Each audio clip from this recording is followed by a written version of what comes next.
Bien, empezamos entonces. ¿Se me escucha bien? ¿Se puede ver la pantalla? Si alguien me ayuda, por favor. Mm. Sí, doctor Severo. Muchas gracias.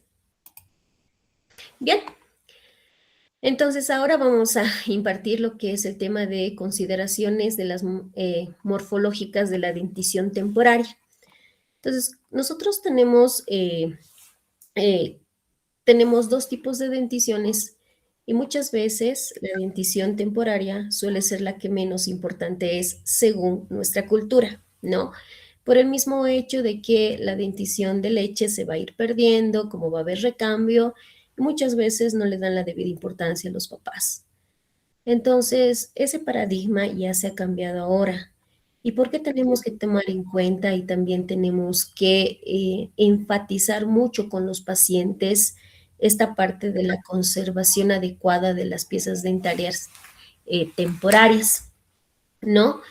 Esto es porque también cumple diferentes funciones los dientes de leche en la cavidad bucal, como la fonación.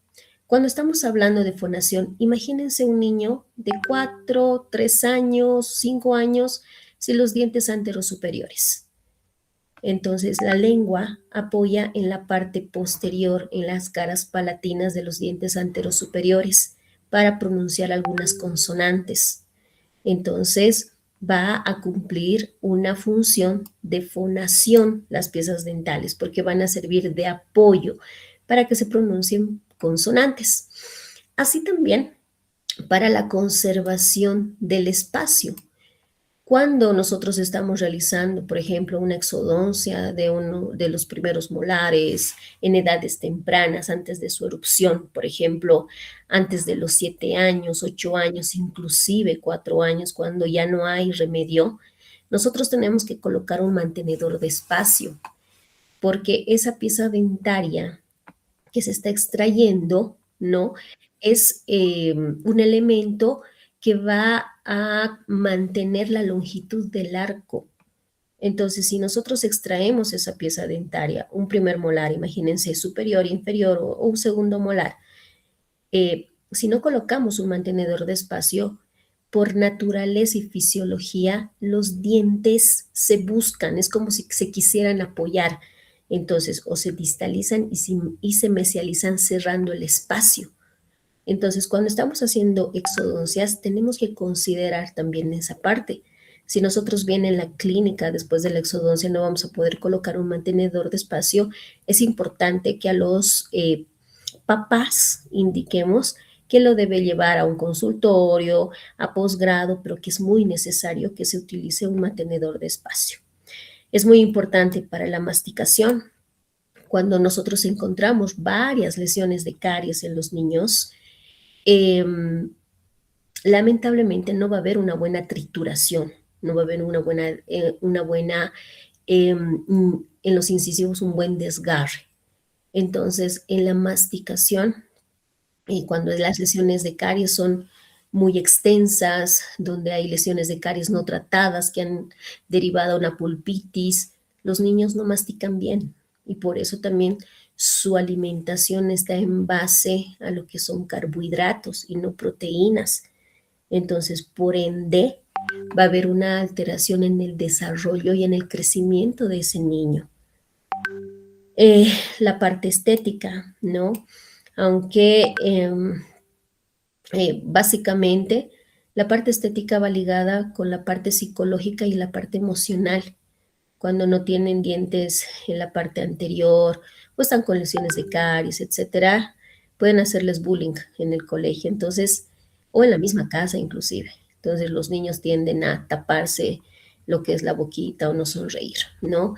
También ayuda a los dientes de leche al desarrollo de los maxilares porque va a estimular, ¿no? La conservación, uno de la longitud del arco. Entonces, también va a favorecer la formación saludable del diente permanente. Imagínense un primer molar temporario, ¿sí? Un primer molar temporario que nosotros estamos diagnosticando un absceso dentoalveolar crónico. Pero pasa que los papás nos dicen que ese absceso, esa fístula, está presente desde hace mucho tiempo. Aparece, desaparece, nos dice, ¿no? Sin embargo, ahí yo tengo que pensar, ¿no? Que muy posiblemente por el tiempo de cronicidad de esa lesión, el diente permanente puede estar afectado en la mineralización. Entonces, puede producir un diente de Turner que va a ser una hipoplasia. Entonces, generalmente en los molares, en los primeros y segundos molares temporarios, donde van a ir a erupcionar más adelante los primeros y segundos premolares, pueden erupcionar con dientes de Turner. Entonces, muy importante la conservación adecuada de los dientes temporarios. Y obviamente todo eso va a aumentar la calidad de vida de ese paciente. Entonces, tenemos que enfatizar que los dientes de leche, a pesar de que va a haber un cambio, un recambio, se van a exfoliar, necesitan exfoliarse de forma saludable, por el mismo hecho de que tiene consecuencias las pérdidas prematuras o las lesiones o infecciones de los dientes temporarios que van a ir a afectar a los dientes permanentes. También cuando estamos hablando de dientes temporarios, tenemos que tener en cuenta alguna terminología, ¿no? Los dientes de leche, sabemos que son 20. Estos dientes de leche van a ser reemplazados, ¿sí? Entonces pueden llamarle los dientes de reemplazo a los dientes permanentes, ¿no? Y los dientes complementarios, aquellos que no van a necesitar ningún tipo de exfoliación para hacer su erupción. Entonces, nosotros tenemos o somos heterodontos porque tenemos diferentes formas, tamaños de dientes, ¿no? Que van a cumplir diferentes funciones. Entonces, cuando estamos hablando también de terminología, tenemos que recordar más que todo cómo tengo que yo comunicar, ¿no? El, la parte de los dientes donde estamos inspeccionando, ¿no? El límite amelodentinario, el esmalte, la raíz, la furca, ¿no? Etcétera, donde nosotros tenemos que comunicarnos. Obviamente esto no le vamos a explicar al paciente o a los papás, pero sí nosotros tenemos que hablar con terminología clínica. Bien, voy a ver si alguien más ha entrado, ¿de acuerdo?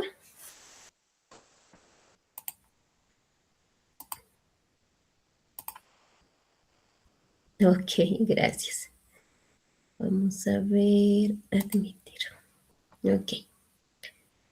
Vamos adelante entonces. Bien, entonces, cuando estamos hablando, ¿no? de la primera dentición, también tenemos que conocer cuáles son sus sinónimos o por qué se llama diente de leche. Generalmente son más blancos, ¿no? Y cuando erupcionan los dientes permanentes, los papás dicen, ¿y por qué ahora está saliendo o está erupcionando sus dientes amarillos? ¿Sí? Entonces, nosotros tenemos que explicar, ¿no? Que el color de los dientes va a ser diferente en dentición temporaria y permanente. Entonces, sus sinónimos: dentición decidua, dentición temporal, dentición caduca y dentición de leche. Como decíamos hace rato, los dientes de leche son el número de 20, erupcionan generalmente a los 6 meses.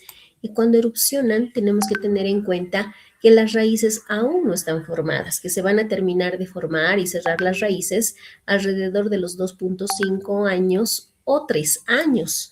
Entonces hay que tener en cuenta, si nosotros estamos tratando a niños, por ejemplo, de 3 años, dependiendo cuándo ha erupcionado esos dientes de leche o cuándo tendrían que haber erupcionado, nosotros tenemos que contar para saber cuándo se están cerrando las raíces de esos dientes, ¿no? Y tener en cuenta que cuando estamos haciendo tratamientos de conductos, nosotros siempre vamos a trabajar en conductos abiertos.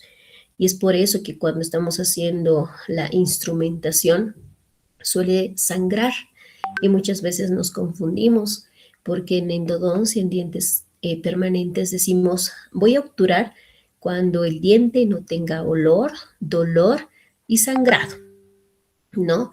Y nosotros hacemos la prueba de eso con conos de papel, pero acá en dentición temporaria no, porque estamos siempre trabajando en dentición con raíces que siempre van a estar abiertas por la reabsorción, ¿no? Entonces hay que tener en cuenta de esas raíces, van a terminar de cerrarse a los 2 años y medio, a 3 años, y la dentición está constituido por 3 grupos dentarios. Los primeros en erupcionar van a ser los incisivos inferiores, ¿no? Después los incisivos superiores, los incisivos centrales primeramente inferiores, los incisivos centrales superiores, continuando con los laterales superiores y después los laterales inferiores. Después de eso van a erupcionar los primeros molares, ¿no? Temporarios. Entonces vamos a ir a la arcada superior y a la arcada inferior. Esto es indistinto, depende de cada paciente, pero en la secuencia están erupcionando los primeros molares superiores, los primeros molares inferiores. Y nosotros llamamos al primer molar el primer molar del año, ¿sí? Su molar del año, porque hasta el año tienen que tener ese primer molar. Y el segundo molar, ¿no? Que va a ser, perdón, después del primer molar van a venir los caninos, ¿no? Superiores e inferiores. Y por último va a erupcionar el segundo molar temporario. Este segundo molar temporario va a erupcionar hasta los 3 años, ¿no? Entonces hasta los 3 años tendría que tener ese niño una dentición de leche completa. Entonces, también tenemos dientes unirradiculares, multirradiculares, y tenemos que también tener en cuenta que cuando la raíz termina de formarse, termina de cerrarse, inmediatamente va a ocurrir lo que es la reabsorción radicular. Entonces, cuando nosotros nos estamos comunicando, por ejemplo, ¿qué pieza es? Nosotros nos comunicamos por numeraciones. Entonces va a haber un plano horizontal, ¿no? Donde se va a dividir en maxilar superior, maxilar inferior y uno sagital, donde estaríamos hablando de las semiarcadas, izquierda, derecha, superior e inferior. Entonces a esa, dependiendo cuáles nosotros estamos mencionando, vamos a identificar el 51, 52, etcétera, ¿no? Y sucesivamente con el 6, con el 7 y con el 8. Bien, ¿qué es lo que tenemos que tomar en cuenta en la dentición temporaria comparando con una permanente? Generalmente puede haber confusión y los papás no se dan cuenta, ¿no? Que cuando estamos haciendo la revisión en la clínica, a los 6 años ya tienen los primeros molares permanentes. ¿Y qué es lo que nosotros tenemos que saber y reconocer? Que el primer molar permanente se va a parecer mucho al segundo molar temporario. Básicamente pueden tener hasta el mismo tamaño, la misma forma. Entonces tenemos que nosotros diferenciar. ¿Cómo vamos a diferenciar? Contando los dientes, ¿no? Y también teniendo en cuenta la edad cronológica de ese paciente, que generalmente, según la literatura, lo que nos transmite los libros, decimos que el primer molar permanente va a erupcionar hasta los 6 años. Pero ustedes se van a dar cuenta, muchachos, que cuando estamos observando en la clínica, ese molar puede estar erupcionando recién a los 7 años. O de repente un niño ya viene a los 6 años, pero ya tiene sus primeros molares permanentes. Entonces, eso es indistinto, ¿sí? Si bien nos dicen los libros, la cronología, pero la clínica puede ser diferente. Entonces, cuando estamos hablando de la dentición temporaria, tengo que tener en cuenta también que vamos a tener en diferentes etapas, ¿no? Las erupciones, como decíamos hace rato, de los incisivos, por ejemplo, de los incisivos superiores, ¿no? Los incisivos superiores, los incisivos inferiores, ¿no? Y cuándo van a ir erupcionando. Cuando estamos hablando de los incisivos, tenemos que entender que tiene una función, la aprehensión, el corte, el desgarro de los alimentos y que no van a presentar mamilones iniciales. Por ejemplo, ¿no? ¿A qué se refiere? Cuando nosotros estamos con un incisivo superior en su erupción, nosotros no vamos a encontrar la flor de lis, ¿se acuerdan? Esa flor de lis que nosotros encontramos en los dientes permanentes. Los temporarios no van a tener. Y por este mismo hecho de que hay una función de prensión, corte, desgarro de los alimentos, es importante la conservación de los dientes temporarios, ¿no? Así también en los incisivos superiores, ¿no? Los incisivos inferiores generalmente van a erupcionar a los 6 meses. Los incisivos superiores van a erupcionar a los 9 meses. Como ustedes ven, tiene un solo conducto, ¿no?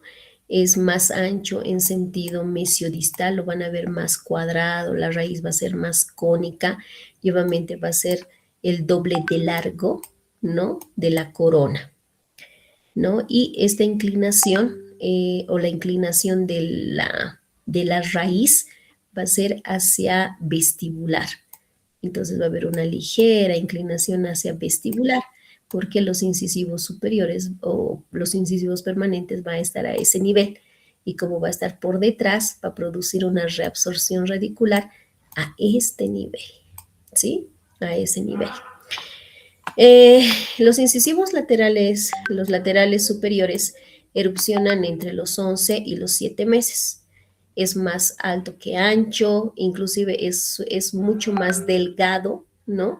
No es tan ancho en sentido mesiodistal, es más delgado, la corona es más larga, ¿no? Generalmente el ángulo incisal distal va a ser redondeado. Entonces los incisivos superiores centrales van a ser rectos. Uy, mi pulso está mal. Y los incisivos laterales van a ser más delgados, ¿no? Sin embargo, este ángulo, el ángulo distal, va a ser redondeado. Los incisivos centrales inferiores van a erupcionar, como decíamos hace rato, a los 6 meses. Van a tener ángulos mucho más rectos, como ustedes observan aquí. La parte vestibular suele ser más lisa, es plano en sentido mesiodistal. La parte lingual, como ustedes ven aquí, es cónica, es cóncava y a veces también es plana. La raíz va a ser 3 veces más que la corona, entonces es mucho más larga. En cambio, los superiores solamente es 2 veces. Es estrecha y es cónica, ¿no? Y van a ser los primeros dientes según la literatura. ¿Por qué digo según la literatura? O la cronología de erupción que nos da la literatura. Obviamente son parámetros que nos van a indicar, ¿no? Pero en la clínica puede ser diferente. Este sería el segundo diente permanente que erupciona, porque el primero sería el primer molar permanente, pero muchas veces los primeros dientes en erupcionar son estos incisivos inferiores. Y bueno, están ahí los laterales, ¿no? Que van a erupcionar entre los 13 a 18 meses. Solamente tiene un conducto, pero a veces tiene dos conductos. Eso es lo interesante de entre los incisivos inferiores. Por otro lado, tenemos el otro grupo dentario, ¿no? Que son los caninos, que los caninos van a erupcionar entre los 16 a 23 meses, ¿sí? 16 a 23 meses, ¿no? Fíjense, está erupcionando, pero este canino después de tener los primeros molares temporarios, fíjense, ¿no? Primero los incisivos, después los primeros molares y después los caninos. Tenemos un canino superior y tenemos un canino inferior. El superior es mucho más predominante, como ustedes ven en la imagen. Tiene partes redondeadas, el cuello es mucho más estrecho, la punta, como ustedes están viendo aquí, va a ser más puntiaguda, ¿no? Tiene una raíz fuerte, una raíz larga y generalmente estos caninos no superiores van a cambiar o va a haber el recambio entre los 11 a 12 años. Entonces, si nosotros estamos viendo lesiones de caries en edades muy tempranas, esos caninos son los que tenemos que priorizar lo más antes posible, porque imagínense, en la boca va a estar mucho tiempo y va a ser uno de los últimos dientes que va a sufrir recambio, ¿no? Dependiendo de cada paciente. Y el canino inferior tiene una corona mucho más pequeña. Fíjense, como dice la teoría, tiene una forma de flecha. El cíngulo va a ser menos pronunciado y la raíz va a ser unos 2 milímetros más o menos más corta que el superior, ¿no? Es única y también sin bifurcaciones. Entonces, esto es lo que estamos haciendo ahora, es también recordar lo que se ha llevado en anatomía dentaria. Eh, También tenemos el grupo ya de los molares, ¿no? De los molares, donde los molares, los primeros molares van a erupcionar entre los 17 a 20 meses. Entonces tenemos a los primeros molares, como hace rato decíamos, es el molar del año, del primer año de vida, ¿sí? Y generalmente, si ustedes van a tener experiencia en la clínica, estos molares son los que más vienen con lesiones de caries amplias, extensas, lesiones no tratadas, que van a derivar a una pulpitis, un absceso, etcétera, porque van a ser los primeros en erupcionar y porque suelen ser a veces los más afectados, obviamente por la anatomía, ¿no? Oclusal que presenta y muchas veces no hay orientaciones de un cepillado adecuado. Su función va a ser la trituración de los alimentos. El primer molar, como ven en la imagen, es atípico, es pequeño, la corona es mucho más ancha, no sé dónde tengo aquí, ¿no? La corona es mucho más ancha, es tricuspidio, tiene 3 raíces, 2 vestibulares, una vestíbulo mesial, una vestíbulo distal y un palatino. Creo que alguien está entrando. No sé si alguien me avisara, por favor, para poderles aceptar.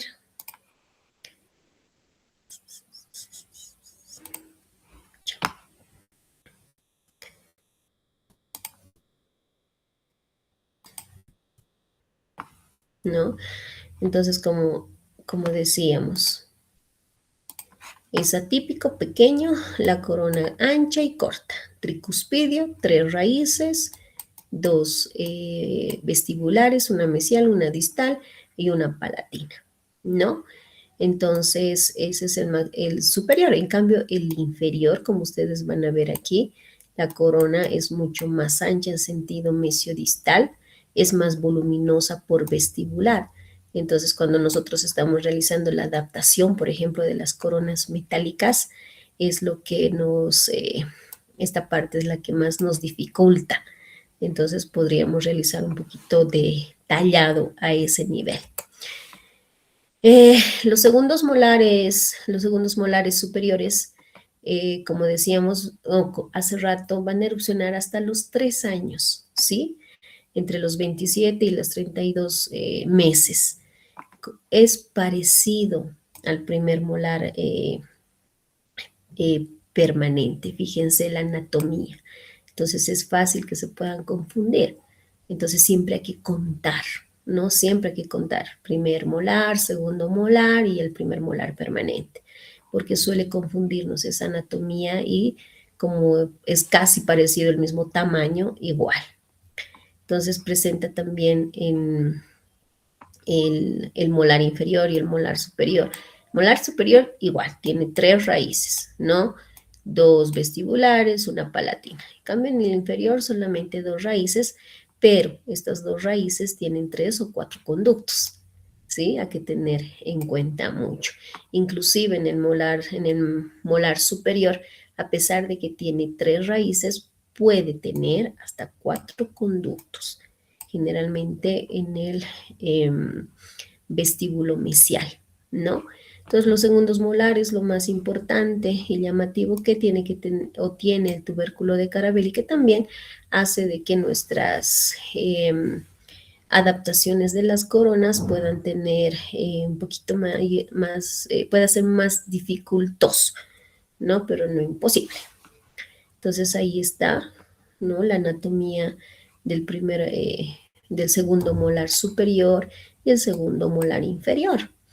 Entonces hay que siempre tener en cuenta, ¿no? Cuando estamos haciendo una revisión, ustedes en la clínica también observar, ¿no? Cómo son esas fosas, esas fisuras donde va a haber algún empaquetamiento, almacenamiento de comida, donde van a iniciar las lesiones de caries. Uy.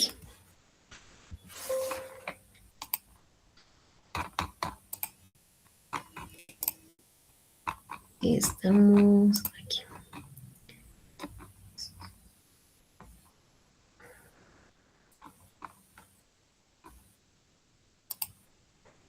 Aquí, perdón. ¿Se puede ver mi pantalla, muchachos? ¿O yo estoy haciendo un monólogo? ¿Muchachos? Sí, doctora, súper. Ok, pensé que se había perdido la señal o algo. Gracias, señorita. Gracias. Bien, continuaremos entonces. Bien, ¿qué también tenemos que tomar en cuenta de lo que es la dentición temporaria? ¿Sí? Em, que en el momento de que hay una formación completa de la raíz, inmediatamente se va a producir la risólisis, que también nosotros conocemos como una reabsorción radicular. Es que el periodonto y la raíz del diente temporario están ya aquí programados genéticamente para desaparecer. Y a veces van a escuchar a los papás decir, ¿pero acaso se hace tratamiento de conducto en los dientes de leche? ¿Acaso tienen raíces? Preguntan, ¿no? Entonces esa creencia nosotros tenemos que eliminarla porque piensan que los dientes de leche no necesitan o no debería hacerse tratamiento de conducto. Pero nosotros podemos explicarles, ¿no? Con una imagen y, por qué, y también explicarles por qué ocurre la reabsorción radicular. Entonces, no va a ser un proceso continuo, la reabsorción radicular es intermitente, ¿no? Y sí o sí va a depender esta de la completa formación y cierre de la raíz, sí o sí. Entonces, habíamos dicho que ese cierre va a ocurrir a los 2 años y medio o a los 3 años, ¿no? Entonces, hablamos del ciclo vital de los dientes temporarios. Entonces, estamos, por ejemplo, primero se va a formar la corona, ¿sí? La corona intraósea tiene que estar mineralizada. Ya se va a estar formando lo que son las raíces, ¿no? Estaríamos hablando de un NOLA 5, un NOLA 6, y ya completando la formación de la raíz, ¿no? El segundo periodo es la formación de la raíz. Entonces termina de formarse entre 2 años y medio, 3 años y algunas veces 3 años y medio, inmediatamente se produce la reabsorción radicular, ¿no? Hasta su completa exfoliación de la pieza dentaria. Ahora, dependiendo de qué diente estamos hablando, el tiempo de vida de la pulpa dentaria es entre los 8.3 a 9.6 años. Esto va a depender de qué diente nosotros estamos hablando, ¿sí? Entonces, ¿qué es lo que quiero que entiendan? Que ese diente temporario eh, tiene un proceso de degeneración pulpar. Estamos diciendo que en la etapa 1 y en la etapa 2 el conducto, ¿sí? Radicular va a estar abierto. Y como va a estar abierto, ese diente va a estar muy vascularizado, ¿sí?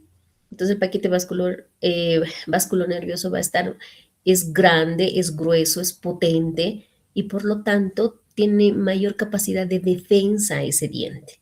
En cambio, cuando ya se está acercando al cierre apical, esa pulpa se va a ir degenerando, ¿sí? Porque ya va a empezar el proceso de reabsorción. Y ahí nosotros tenemos que considerar, ¿hacemos pulpotomía o hacemos pulpectomía? ¿Por qué? Porque ese diente, si voy a hacer una pulpotomía, no va a regenerar. De repente el tratamiento puede fracasar o tiene más posibilidad de fracasar, porque ya no tengo una pulpa gorda, una pulpa robusta que se pueda defender. Entonces eso tenemos que también considerar dentro de nuestros diagnósticos. Entonces, ¿qué es lo que pasa? A nivel histológico, por ejemplo, los odontoclastos y ostoclastos, estoy ya recordando un poco de histología, cuando hay el proceso de reabsorción dental o radicular, el ligamento periodontal y la dentina experimentan una invasión de células multinucleadas llamadas odontoclastos. ¿Qué van a hacer estos odontoclastos? Van a reabsorber los tejidos duros del diente. el cemento y la dentina. Y los osteoclastos van a reabsorber el hueso alveolar circundante, ¿no? Entonces, tenemos que tener en cuenta que también aquí en el proceso, ¿no? Va a ser bueno, o este proceso va a ser, sí, intermitente, pero también van a estar estimulados o activados por estas dos células. Y a veces, muchachos, van a encontrar en que las piezas de algunos inferiores, más que todo, no se activan, ¿no? Está erupcionando el diente permanente, el 71 o el 81, y sin embargo el 41 y el 31 están erupcionando y el 71 y el 81 no presentan una reabsorción eh, rápida. Por eso es intermitente. A veces se activa, a veces no, y esto dependiendo del paciente y si es que el paciente también tiene alguna condición. ¿Sí? Bien. Entonces, eso es lo que nosotros deberíamos considerar siempre en dentición temporaria. Y en base a esos conocimientos, realizar las orientaciones a los papás y también en base a esos conocimientos, nosotros tendríamos que hacer un diagnóstico, ¿no? Un diagnóstico, un plan de tratamiento, prevención, considerando también la parte anatómica de las piezas dentarias, las funciones que presentan los dientes de leche. Y bueno, tenemos la segunda dentición, que va a ser la permanente, también llamada definitiva. En esta sabemos que van a haber 4 grupos dentarios que nosotros, bueno, tenemos 32 dientes, considerando los terceros molares, ¿no? Van a erupcionar generalmente a los 6 años, empezando por los primeros molares permanentes, ¿no? Y los terceros molares que van a erupcionar entre los 18 a 25 años. Y también las raíces van a tener una formación entre 2.5 a 3 años. Entonces, sí o sí tenemos que considerar la erupción o qué mes o qué año o a sus cuántos años han erupcionado esos dientes del niño. Tenemos unirradiculares y multirradiculares, ¿no? Y cuando estamos hablando de coloración, habíamos indicado que los dientes permanentes suelen ser más amarillentos, ¿no? Y teniendo la secuencia de erupción, yo les voy a hablar de la secuencia de erupción que nos dan la bibliografía, los libros. Sin embargo, clínicamente, muchachos, esto puede variar y no significa que sea patológico. Y si nosotros estamos pensando que puede ser patológico, tenemos que por lo menos discernir, investigar cuáles podrían ser las posibles causas o simplemente puede ser propia del paciente. Puede tener una erupción tardía o una erupción temprana. ¿Sí? Entonces, nosotros en dentición permanente, tenemos que entender que los primeros dientes que van a erupcionar van a ser los incisivos y no, los primeros molares y los incisivos inferiores. Pero hace rato habíamos indicado que puede ser al revés. Primero los inferiores y después el primer molar, ¿no? Esto dependiendo de cada paciente también.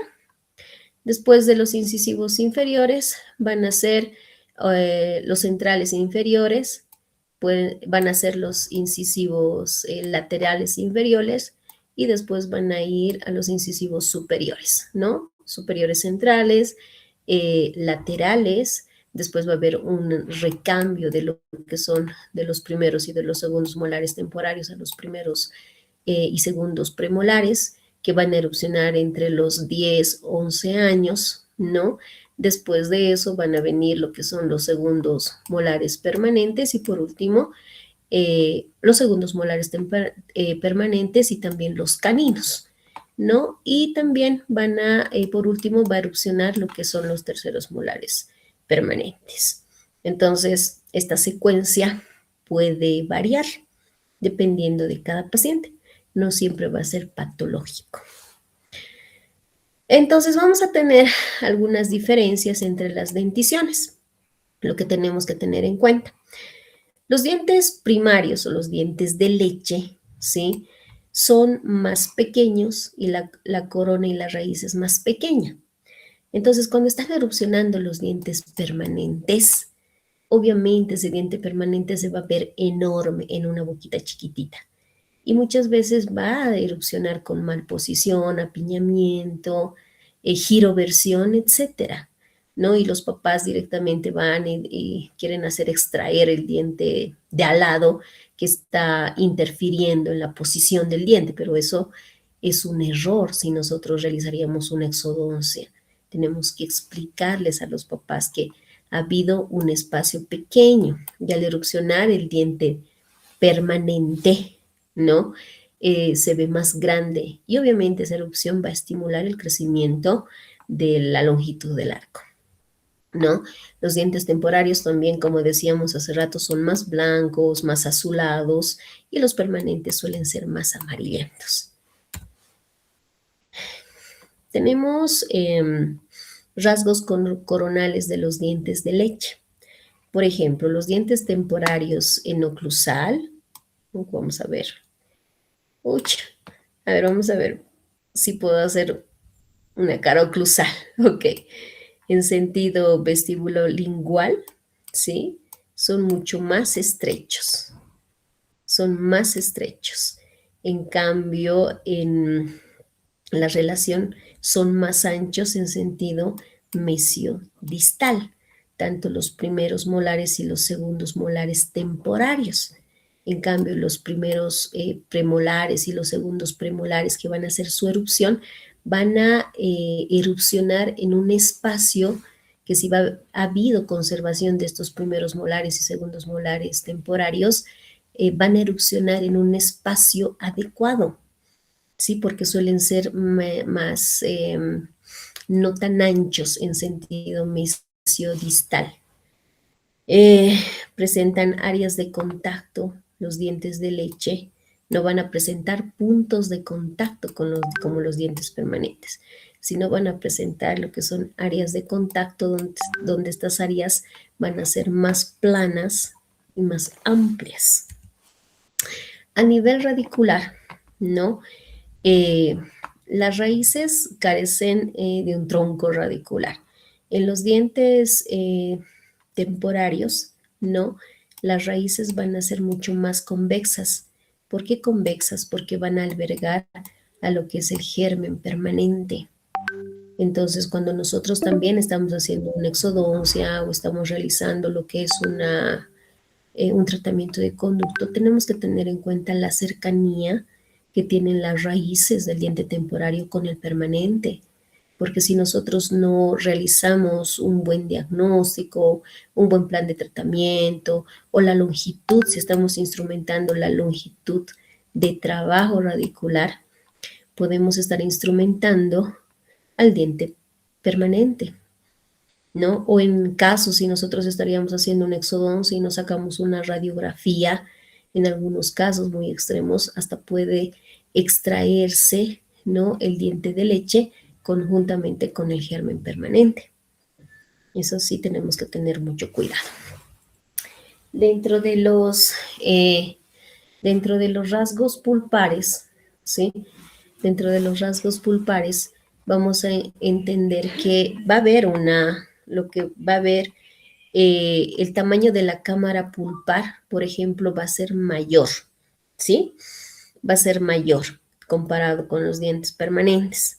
Pero, ¿qué es lo que tengo que tener en cuenta aquí?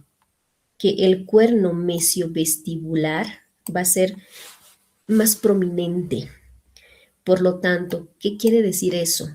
Que al conocer que este cuernito está siendo más prominente, yo tengo que tener mucho cuidado cuando estoy realizando una preparación cavitaria en la parte mesial. ¿Por qué? Porque va a ser fácil que se exponga el nervio o que yo haga una herida pulpar, ¿sí? En cambio, en distal, a pesar de que la lesión de caries puede ser muy amplia, generalmente en los segundos molares o en los primeros molares temporarios, si la lesión de caries es muy amplia, nosotros podemos confundir y decir es para tratamiento de conducto.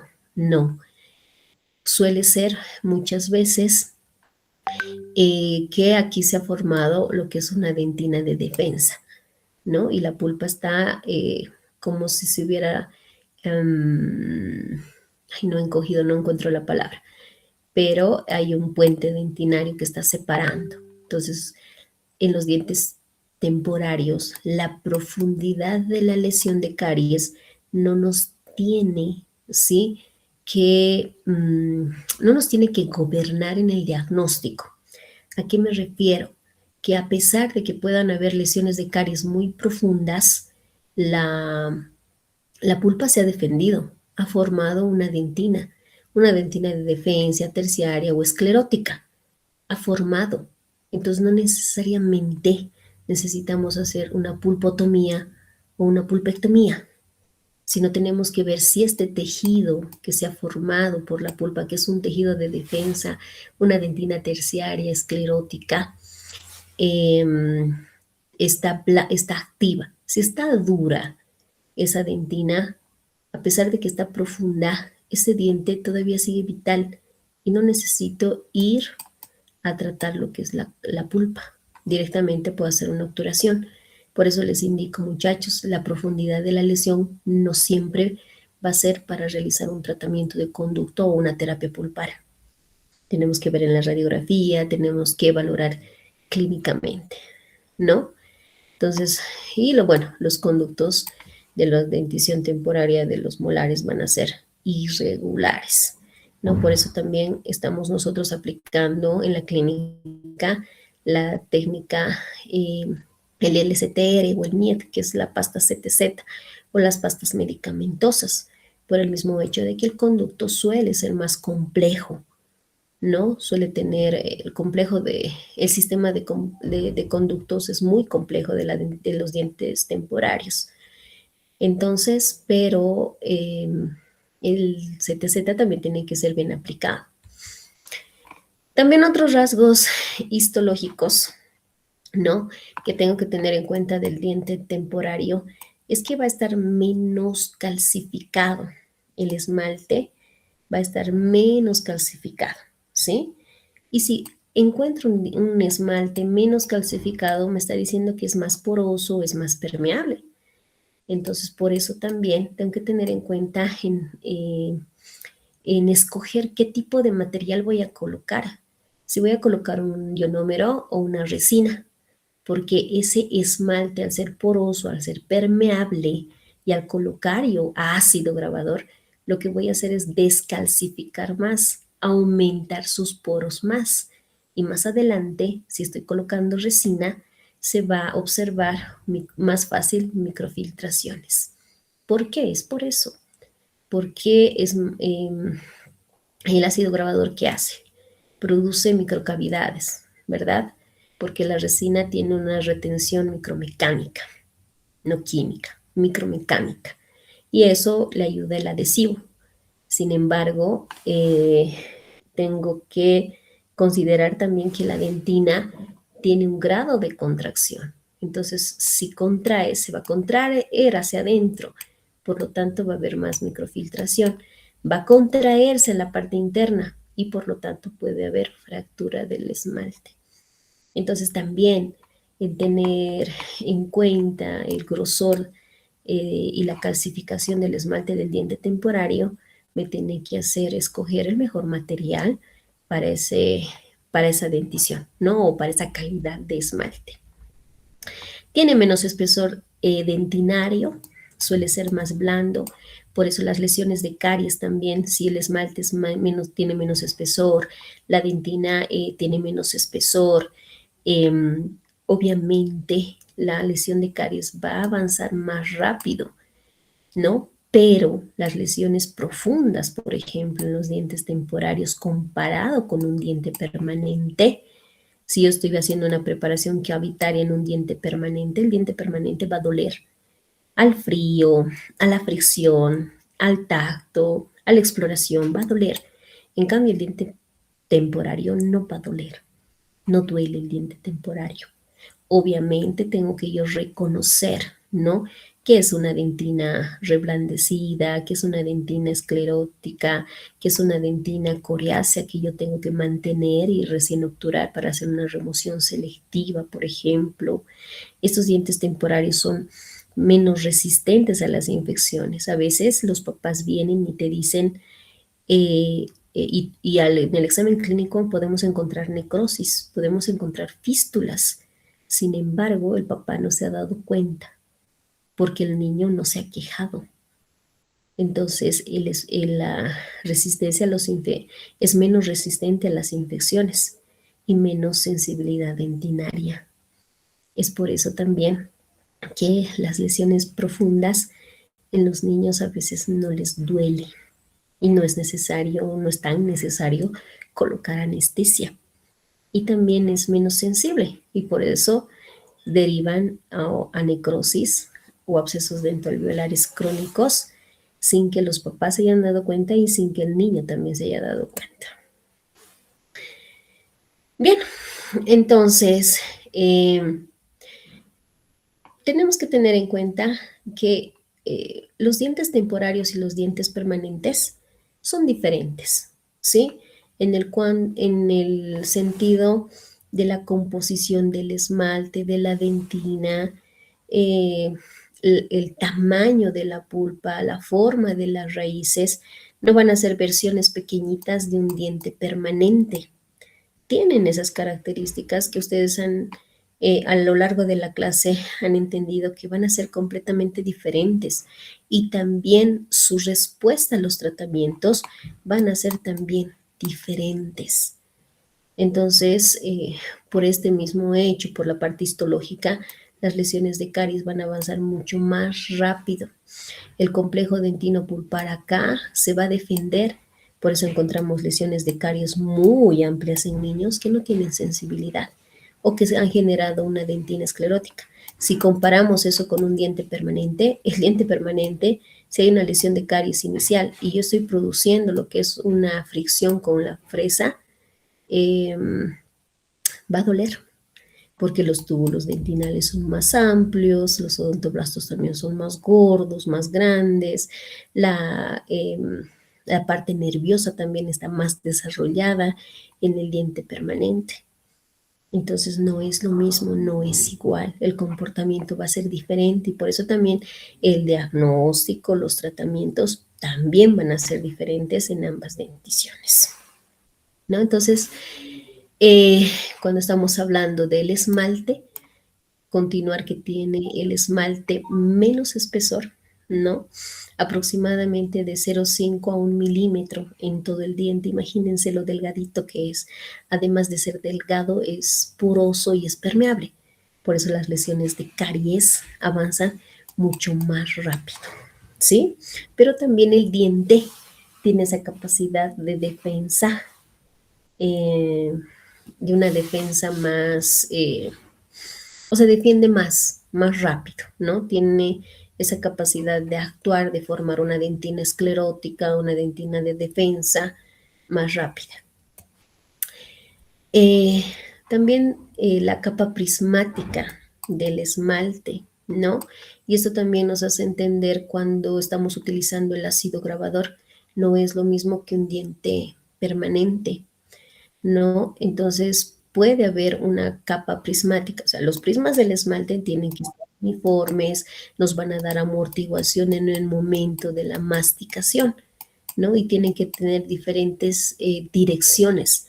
Sin embargo, en los dientes temporarios van a ser aprismáticos, que quiere decir que como van a ser irregulares, también estos van a ir a influir en la parte adhesiva, ¿no?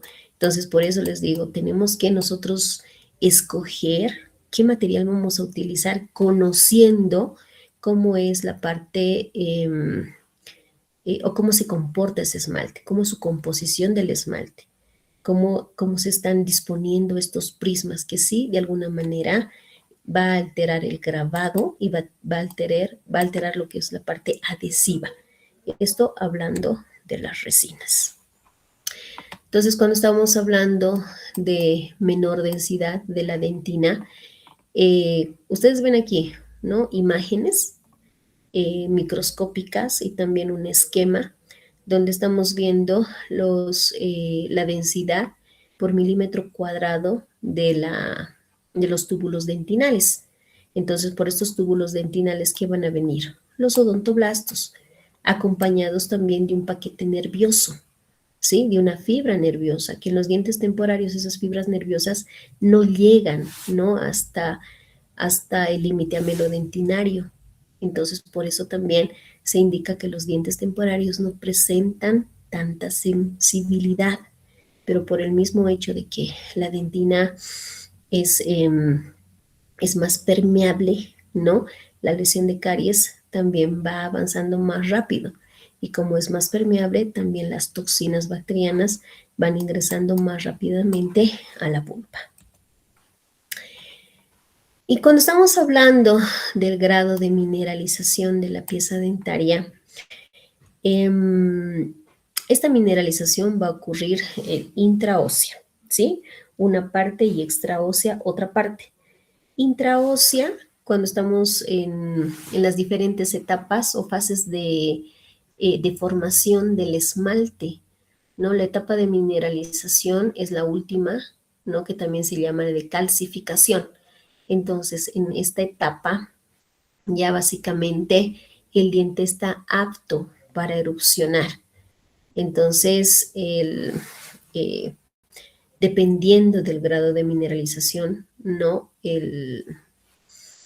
También la lesión de caries va a ir avanzando mucho más rápido, ¿no? Y nosotros en dentina, por ejemplo, vamos a encontrar diferentes consistencias de dentina. Una dentina blanda, que puede ser necrótica o también llamada necrótica, una dentina coriácea, una dentina firme, una dentina dura. Y eso va a depender también de la profundidad de la lesión de caries. Si está más profunda, vamos a encontrar acá arriba una dentina blanda. Aquí voy a hacer este ejemplo, ¿no? Si vamos a encontrar una lesión de caries profunda, nosotros vamos a encontrar aquí una dentina blanda, completamente necrótica, como esa que sale como mantequilla, como si fuera queso con la cucharilla dentinaria.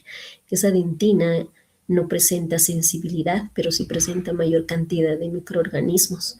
Si nosotros vamos a eliminar abajo, las paredes inclusive al eliminar, al realizar la remoción, se van a ver mucho más duras, ¿sí? Van a estar más duras, en la parte táctil, en la remoción, se va a sentir como si fuera, si estuviera poniendo resistencia. Entonces ahí nosotros tenemos que considerar si estamos dentro